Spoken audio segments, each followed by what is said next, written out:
We have a special treat for y'all today. I'm here live at GiveCon with two very special guests. Wendy Faust is back on the podcast from the Live Like Blue Foundation, and we have special guest Jen Waning from Sisters of St. Francis.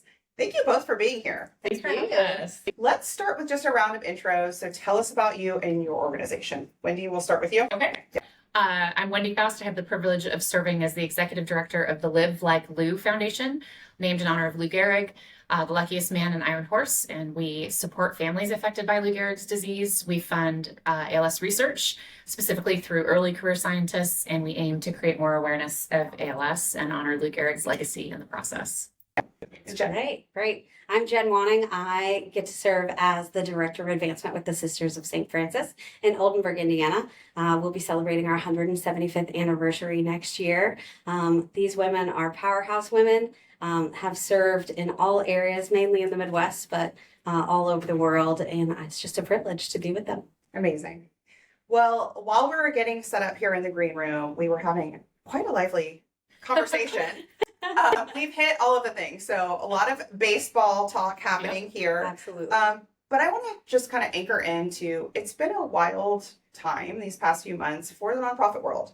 So a lot of challenges with fundraising, a lot of challenges in general. Let's kind of just level set. How are you? What are you struggling with? And maybe some breadcrumbs of what you're excited about as we kind of go into the year.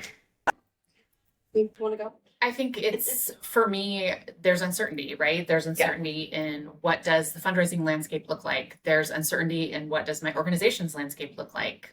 Donors are uncertain. The families we serve are uncertain based on healthcare and so many things happening in the world. Cuts to NIH funding for the researchers that we support has made the power and the gift of private funding and institutional funding like my organization provides has made that even more important for the researchers that we support. And it makes it more competitive for the processes that are out there for private funding for biomedical research happening throughout the United States right now. So not just in ALS, but in all disease spaces. So I think those are some of the things keeping me up at night, but uncertainty is the name of the game. Yeah.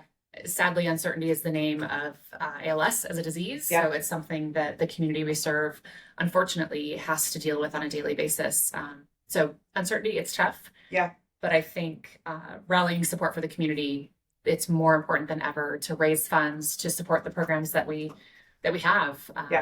And what I'm looking forward to is just the opportunity to learn here at GiveCon, even meeting like-minded nonprofits, small shop nonprofits, and having the opportunity to learn from others. What tools are they using? The resources that Bloomerang has been developing and that they're rolling out to support their clients. I'm excited to see what those are, because anything we can do to be more efficient helps challenge that uncertainty on the other side as well. Yeah. Stewarding our donors better, communicating with our donors and our families more frequently, all of that is really powerful in moments of uncertainty. Yeah. Right.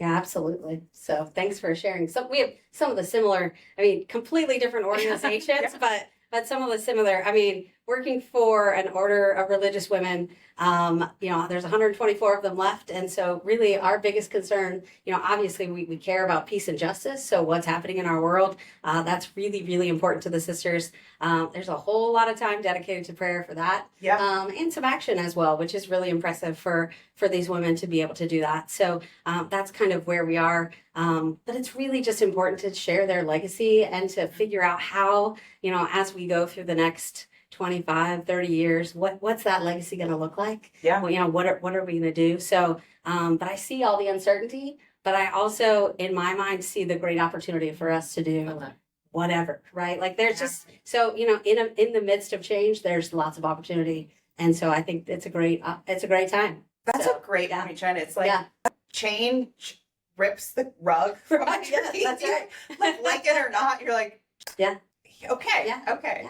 And I'm wondering how, one of the things you said, Wendy, is it's more competitive, right? How do you communicate that to donors? It's almost like, I don't know that they would directly know what you're dealing with internally right now, unless you said that, right? Yeah. So how are you communicating that? I love the question. And in fact, we just came from a session where Yeah. Lynn Wester Yeah. said it's okay to talk about the uncertainty with your donors and to be honest and to be transparent. So having those conversations, it matters even more now that we're able to support families. For Live Like Lou, we've seen tremendous increase in our program growth. We registered 739 ALS families in 2024. That brought us to a total of 1,301 families registered in 5 years. Awesome. So like double the amount of families heard about us last year. I'm grateful to the founders of my organization and to the incredible leadership of my board for having the vision to make sure that Live Like Lou's mission was very uniquely positioned. We don't replicate or duplicate efforts of what other organizations are doing, because that then provides us the opportunity to be very clear in our mission. We don't have that opportunity to have the, mission creep and Yes. look for the shiny objects in other locations, because what we're doing, it's unique. We do it well. We want it to be meaningful to the families that we're serving. Yep. We are the only organization that is specifically funding early career researchers within 10 years of their PhD. So I think that gives me confidence. That gives our donors confidence. Yep. That if they're interested in what our program is accomplishing, Live Like Lou is the answer. But there are dozens, if not hundreds, of other organizations that are doing incredible things to serve the ALS community. But I find that breaking through the competition, breaking through the noise, it's the vision of our founders, the vision of our board, to make sure that what we're doing is very specific and very unique. I like that. I like that you said that. And that's one of the things I think a lot of nonprofits, earlier stage nonprofits, have a passion for a certain cause, but they are not necessarily saying, is this different?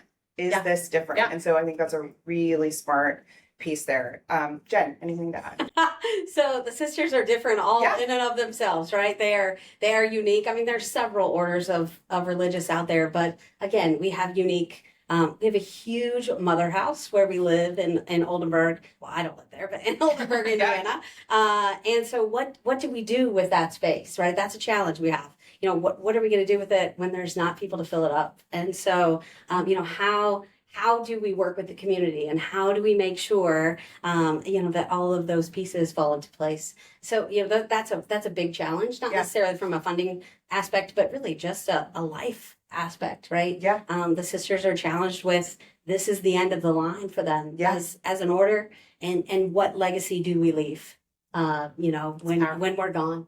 And so they do sponsor two educational institutions, Marian University in Indianapolis and Oldenburg Academy. Yeah. And so to me, it makes sense that that's where the legacy will live, Yeah. right? Is through those two educational institutions, because they will live forever. I think legacy is such an interesting concept, Right. because legacy inevitably makes you think about death. Exactly. Yes. I mean, it's hard not to. And I think we as people don't want to think about that. No, Don't want to talk absolutely about that. And also there's this parallel of but we want to leave an impact. We want to have meaning. We want to exist even after, right? It's why we tell stories. It's why we think about our grandparents and pass those, right? Right. And so it's a unique kind of space you're in. It is. It's definitely, it's like nowhere else I've ever been before. But it's been, I've only been there 8 months, but it's been great. Yeah. Just really learning about the way they make decisions and the way they really discern about, does it fit with our mission? Does it fit with our values? And that's how they make decisions. And to me, that's really important, right? Really important. Let's talk about that for a second, Sure. which is, does this fit with our mission and our values? When your organization is as established and old as it is, Right. those have changed-ish or no? Some, right? I mean, they were designed, I mean, they literally came over and started a school for German immigrants. That's what their task was. Yeah. And so then they became educators all across the Midwest. But of course, now they're not in the classroom anymore. They're in the mother house, which is great. About 100 of them there, and they're praying, they are doing volunteer work, they're doing tons of great things. And so, yes, their values have stayed very true to the Franciscan values, but the mission has shifted. So, yeah. And when you think of legacy, what does that look like for your organization? Well, I think it's inherent in our name. To live like Lou is to live with courage in the face of adversity, to have determination, to show up for his teammates. Lou Gehrig showed up 2,130 consecutive games on first base for the Yankees. That was unheard of then. It's been unheard of until, decades later, until that streak was broken. But I think, and it's to live with gratitude. It's, Lou Gehrig, when he gave his speech that is remembered around the world, I have chills as I say that, on July 4th, 1939, telling the world of his ALS diagnosis, it was a big thank you. It was a big love letter to the fans, the socialites, the coaches, the groundskeepers, his wife, his in-laws. I mean, it was a big love letter and thank you letter. So to be grateful, even in the face of a fatal diagnosis of ALS, and to share that with the world, but that's legacy for the people we serve as well. Yeah. I was Live Like Lou's first full-time staff member in 2021. And, an ALS diagnosis comes with 2 to 5 years on average before someone will pass away from the disease. So we're starting to see many of our friends and many of the people that we've gotten to know and just absolutely adore and love and serve, they passed away in the last year. Yeah. But their legacy lives on through the work that our organization is doing. So legacy is huge. We honor Lou's legacy, both in baseball, as well as what he stood for in the face of this disease. I am like getting super emotional right now while I'm saying this, because death is tough. It is. It's tough. It is. And it's so interesting. Like it is. I mean, it this is. is the first time I thought about That our organizations do that. And Yeah. but again, I mean, these women face it so gracefully. It's so refreshing to see. And I mean, in the first 6 months, we had 6 funerals, and I'm telling you, it was celebrations of life. It really was There it a is. celebration. I mean, there was sadness, of course, Yeah. but we celebrated what these phenomenal women did and the impact that they had on the world. And so that's just, it That's was just, legacy. it is legacy. It's huge. And I think that's what both of your organizations are doing well, is bringing together community Yeah. to celebrate what is inevitably known is going to happen and Right. hard. Right. And yes. Hard. Yeah. I think it's interesting. So since knowing you and working together, and I knew about ALS a bit, right? We have Ice Bucket Challenge as our anchor, Yes. Christina, and the rest of the world learned about ALS. That's right. Didn't already know. That's right. And then from working together years ago, there's a term for it where suddenly you see it everywhere. It's like you go car shopping, you The blue cars. Yeah. Yes. And so I'm like, now suddenly I know people with ALS, or I know somebody who's passed with ALS, and I'm going, is this more common, or is this more talked about and known? Right. I'm going to say it's more talked about. And Okay. it's because of the awareness that is being created. Major League Baseball created Lou Gehrig Day. It's one of 3 days honoring a former player. It was just created in 2021. Wow. And Live Like Lou's been so fortunate to be a really big part of that and becoming an even bigger part of that. We'll be in 6 ballparks on June 2nd this year to celebrate Lou Gehrig Day, to honor the ALS community, to do some special surprises for people living with the ALS and their families. So it is becoming bigger and more prominent. And I'd like to say Live Like Lou has a hand in that. 100%. And it's through Live Like Lou's partnership too with Lou Gehrig's college fraternity, Phi Delta Theta, who had the vision to partner with the Alexander family, who created Live Like Lou as a grassroots effort in Pittsburgh back in 2011. Neil Alexander became a Phi Delta and was this opportunity to really meld these incredible 200,000 living members of this fraternity, 200 college campuses throughout the United States and Canada, that opportunity to get Phi Delta Nation engaged in the work that we're doing. And then through them, we're creating more awareness. So then we're talking about awareness, advocacy, and bringing in young people. Yeah.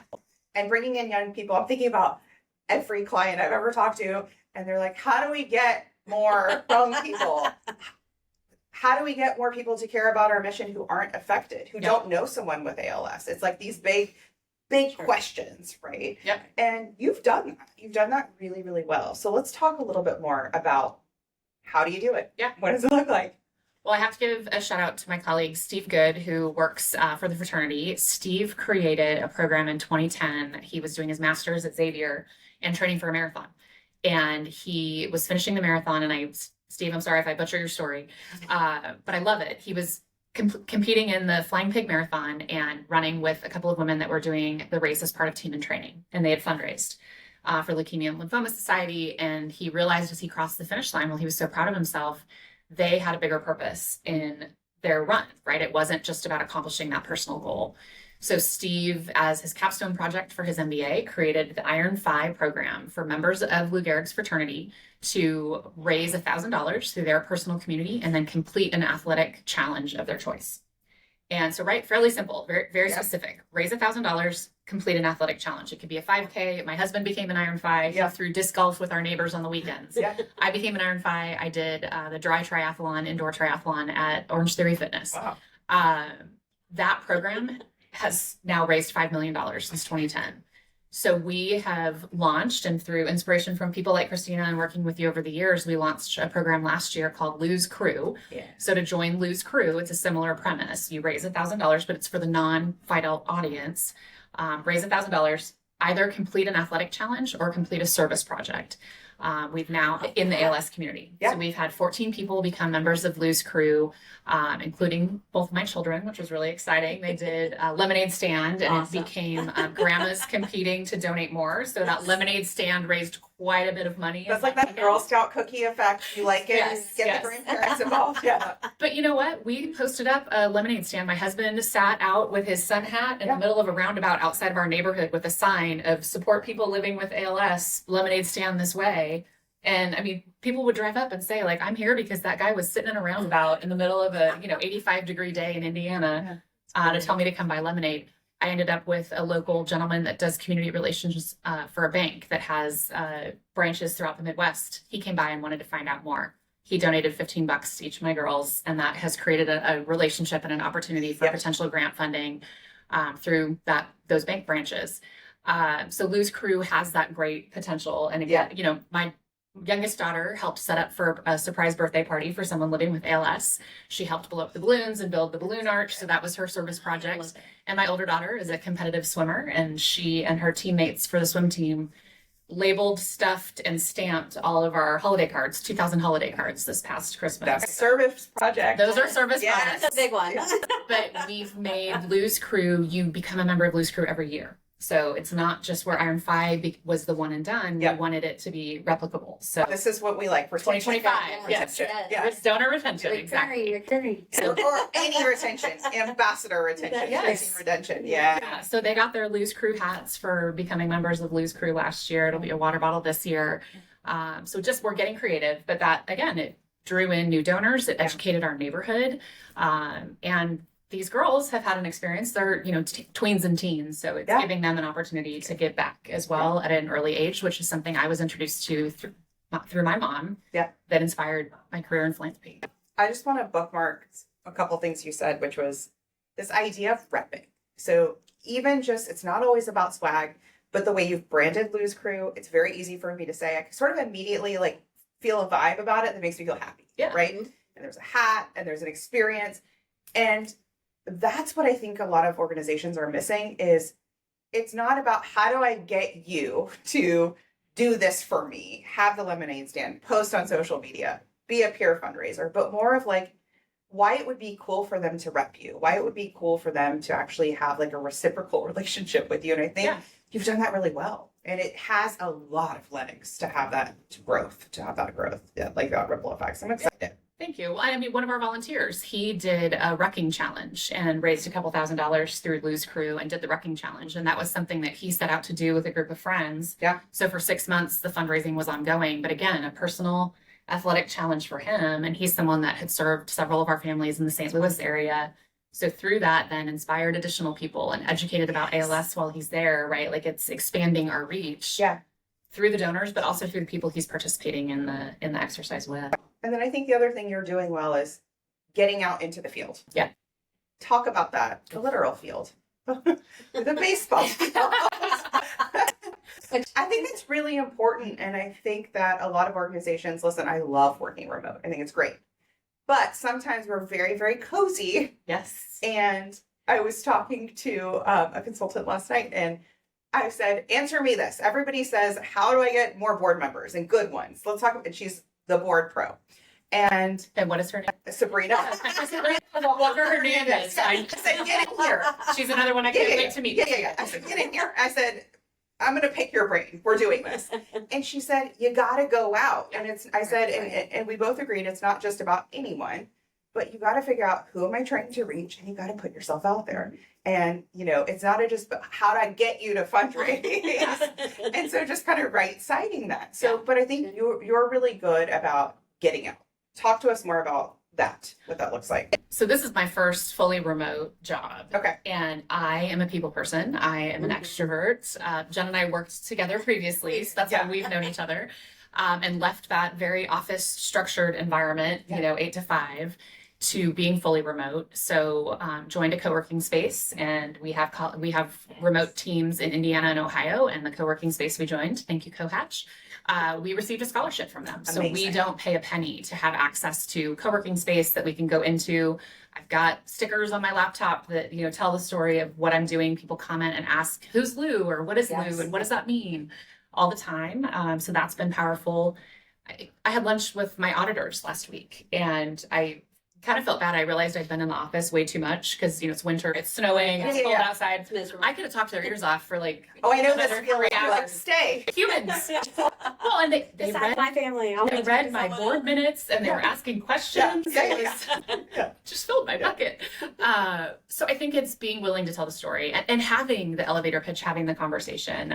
We have a partnership with a wheelchair manufacturer, and when I see people in Promobile wheelchairs, I will talk to them about their experience with Promobile and talk about how great the company is that manufactured their chair. I've seen how the wheelchairs are made and tested and the care that goes into them. So just being willing to strike up a conversation. Yeah. Baseball games are a heck of a lot of fun. But it's also been such a powerful way for us to get the message out.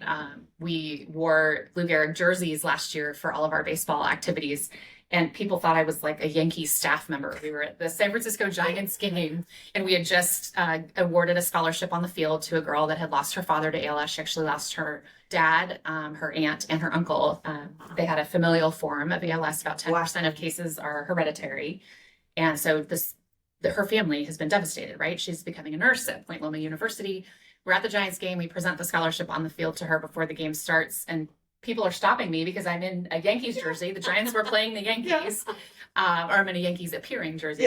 And but repping Lou and have Gehrig's name on the back, and people would strike up conversations and want to know more about the organization and what we do. It's an incredible awareness opportunity, and Lou Gehrig's legacy is really important. I remember when Whitney was stuffing holiday cards with her swim team. As they were doing it, I'm telling the story of who Lou was and what it means to live like Lou. And their parents have then, since reached out and said, I love that they were able to do this service project and help out and learn about it, learn about something that they wouldn't have otherwise. That's just what popped in. Is I think it's a really good reminder that just because your mission is specific and niche, and if no one knows anyone in that specific niche, doesn't mean anything about whether or not they may be a great donor, a great volunteer, a great supporter. And it's just like a double check yourself on that belief, right? Yeah, absolutely. Now, when you think about events or just going out into the community, driving that awareness or that advocacy, tell me about that. Sure. Well, and again, being in the job just a short amount of time, that's been probably my biggest challenge. Is how do you measure? How do you tell or share the impact of the sisters? I've jokingly said for the 175th year, I would like to know every school that they've ever taught in, figure out how many students that might have been, and then how many of those students became teachers or what they did, and literally how did that really ripple, right? How did that impact?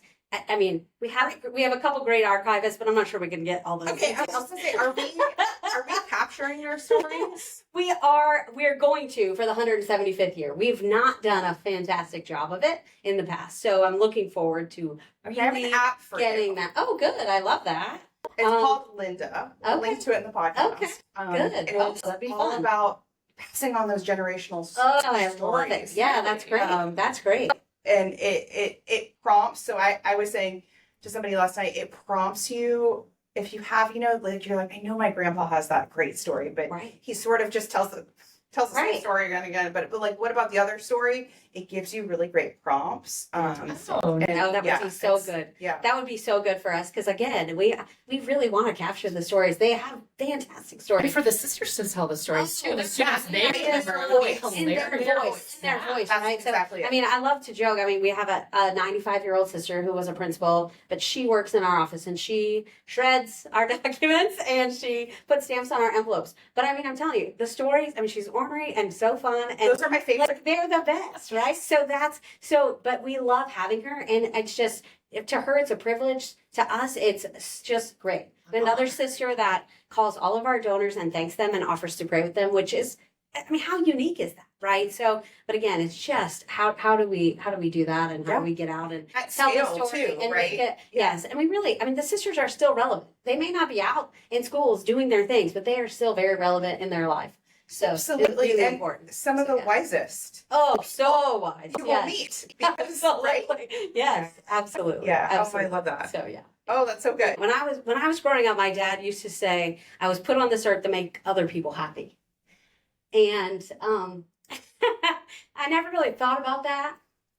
But what we get to do every day really is that. And you know, he was a financial planner, and he's done a lot. He's a big philanthropist and has done a lot of good. But it's pretty great. We get to do this every day. So that's probably my parting thought, emotional. Yeah. Stuff. Yeah. Absolutely. Yeah, pretty great. Yeah. Oh, it's true. I think that I was talking to somebody outside of the sector, and I just kept hitting this wall where I'm like, you don't get it. That's right. That's right. You know what I mean? Yeah. Yeah. Yeah. Yeah. Like, Yeah. you don't get it. He gets it. Yeah, he gets it. Right. Gets it. And luckily for me, he passed it down to me and to my siblings, and I've been able to do the same for my And your children. kids. And my kids are really, they get it. They get it. And that's like one of yeah. the best gifts It to is. teach a kid. It is. It is. Absolutely. Very, Especially right now, very fortunate. Yes. to Yes. care about others. other people Yeah. is Yeah. such an important Yeah. legacy. It is. There it is. It is yes. Really important legacy. Ugh. Yeah. Wendy, For sure. Wendy, will you share your thought you'd like to think on purpose with us? Yeah, my thought on purpose, and I read it in a book, probably like 10 years ago, Girl, Wash Your Face. Oh, Yeah, I forgot about that. And she talked about, what was her name? Rachel Hollis. Okay, Rachel Yeah. Hollis. Yeah, Rachel Hollis. It has stuck with me, and I actually have a little frame in my home office. I had it on my desk where Mhm. Jen and I work Mhm. together. Yeah. Joy, hustle for joy. Oh, In I love the that. work that Oh, we do as joy. fundraisers, we Hustle for are on call nights, weekends, right? Yeah, Like, yeah. while there may not be fundraising emergencies, there are opportunities, there are Yeah. deaths, Yeah. there are memorial services, yeah, right? There's a yeah. lot that is not fun about this Right, work. right. I am a mom. I have, 11 and 13-year-old girls, and there's a lot of times where working in nonprofit leadership and fundraising, it's taken me away. Right. But to focus on hustling for joy and finding great. joy in those small moments, joy in the legacy that the people that are losing their lives from this terrible disease, like seeing the joy that they had in their lives and living like Lou. So hustle for joy. Hustle for joy. And And seeking joy. Hustle for joy. I'm going to shout out, That's we good. talked about her last time, and she's doing it. Brooke Eby. Yes, she's incredible. She's hustling for joy. I'm going to cry like That's so every great. Yeah. day. And she's using TikTok, and she's Yes. using Instagram, and she's Love it. advocating, and she's sharing her story. And it Absolutely. is so fucking hard. It's Yeah, real, it's yeah. raw, it is And she, even on the days where I think she can't choose joy, she's like, this is what we got. That's right. And that's right. it. And That's right. somehow there's joy in that, if Yeah. that makes sense. She just put Brooke, diagnosed with ALS in her early 30s. Brooke just posted an Instagram, I think it was yesterday, of someone had sent her a message about how she's finding joy. And unfortunately, the person compared it to their dating life and that they weren't finding joy in their dating life. And, Brooke's, but she used humor to make the point. She's dying. Yeah, exactly. Every day she's losing abilities, Yeah. but she's creating awareness, she's educating, and she's, giving wheelchair rides along And the way she's- at her friend's she's Finding wedding. joy. And she I is so love that. sarcastic. Yes. And she is So such a great. force. But she's real. She's It's okay to be real. It is. Life is ugly, diseases are ugly. We don't live in a perfect world. We live in a world of a lot of uncertainty. yeah. But where you can find the joy, focus on it. That's right. Focus on the It gets joy. me out of bed. Thank you Good. both for coming. Thanks for having us. Where can everyone follow, hang out with you? Sure. Give us your all the places. Sure. OldenburgFranciscans.org is our website. So it will be revamped and new in the next 6 months, which is really exciting. Yeah. But yeah, we're going to be celebrating the 175th next year, starting in January of 2026. And so look for lots of big, exciting things then. So And livelikelu.org. We're on all the major social media channels as well. And losecrew.org if you're interested in becoming a 2025 member of Lose Crew. Okay, that's We love a custom URL for that. That's so good. That's